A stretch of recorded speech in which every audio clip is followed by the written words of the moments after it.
Great values with year 2 and year 3 wide receivers. Let's talk about them right now on Fantasy Football Today in 5. These are breakouts, and these are really high potential players here. Pay attention, but there could be some busts in there as well. So let's get to it. Jamie, who are some of your favorites when you look at year 2 and year 3 wide receivers? Who are some that not necessarily your highest ranked, but maybe best draft values?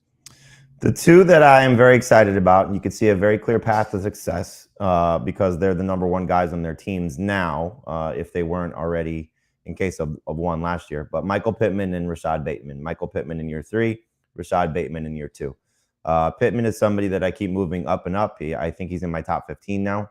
Really excited about the addition of Matt Ryan. No T.Y. Hilton. I like Alec Pierce, but I don't think he's necessarily going to take targets away from Pittman. We saw a year 2 breakout last year, and I think the year 3 breakout will certainly happen. So I do think that he's got the chance to maybe even be a top 10 fantasy wide receiver this season.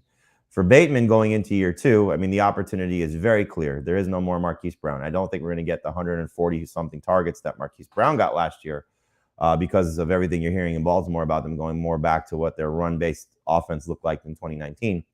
But 100 targets for Rashod Bateman without Marquise Brown there, playing off of Mark Andrews as the second target in this offense, should give him the opportunity to be a borderline number 2 wide receiver. I don't have it ranked that way yet because there's so many guys, basically, for me at least, from about 20 to 22 in my rankings to like 32, 34, 36 even. You know, it's just such a deep position. And, you know, I move those guys around constantly. So if you're checking my rankings, you probably see different guys there all the time. But those two in particular, Pittman, year 3, Bateman, year 2, love the setup for both of them. Looking at ADP right now, back-to-back, year 2, Rashod Bateman, going one spot ahead of year 2, Devonte Smith. Who do you like better? I like Rashod Bateman better. You know, Smith obviously has an opportunity to be, you know, a superstar based on what we saw in college. And hopefully with the Eagles trending in a more passing direction with the addition of A.J. Brown, we see a better year for Devonte Smith. But the addition of A.J. Brown makes it a little tough to trust Devonte Smith having that breakout season. So I think he's going to be a good value pick. But if they're going that close, I would much rather have Rashod Bateman. Who would you rather have? Year 3, Jerry Jeudy, or year 2, Jaylen Waddle? It's a great question. I have them ranked very closely. I think Waddle is a little safer right now just because we could see Cortland Sutton be the number 1 guy there. We could certainly see Tim Patrick be involved in the tight ends and, you know, what the run game is going to be there for Denver. But, man, the upside for Jerry Jeudy is just hard to overlook. And, you know, I don't want to fall victim to I spoke to Cortland Sutton. You know, I know what Russell Wilson's going to do with his receivers there. And so I could certainly see a bigger season coming for Jeudy because of the addition of Tyreek Hill in Miami hurting Jaylen Waddle. 2 guys going back-to-back, year 3 guys, wide receivers 28 and 29 off the board. More likely to break out, Gabriel Davis or Darnell Mooney? That's a good one. I have Mooney ranked higher now by a couple spots, but I love the situation for both.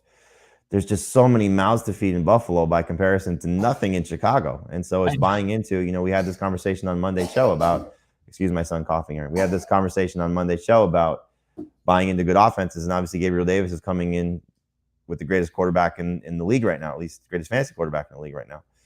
Whereas obviously Justin Fields is not that for Darnell Mooney, but Mooney may get 30 more targets. Would that be a surprise if he has, you know, 140, 150 target season and Josh Allen only gives Gabriel Davis around 100? You know, so I like Mooney a little bit better in PPR, and not in half PPR. Gabriel Davis has a slight edge. Give me one year 2 or year 3 player that you think might be a bust. Amon-Ra St. Brown, you know, I think it's kind of obvious based on what we saw last year from him. You know, if you want to say he's being drafted in the range, that doesn't necessarily call him a bust, that's fine. But just in terms of production from a year ago falling off, I think you're going to see production fall off for St. Brown. I think we're going to see the production fall off. No, he's a 4th-year receiver. He was a 3rd-year breakout last year with Hunter Renfrow, but I was going to say Renfrow being another guy. All right. Thank you very much, Jamie. Thanks to all of you for watching and listening. We'll talk to you tomorrow on Fantasy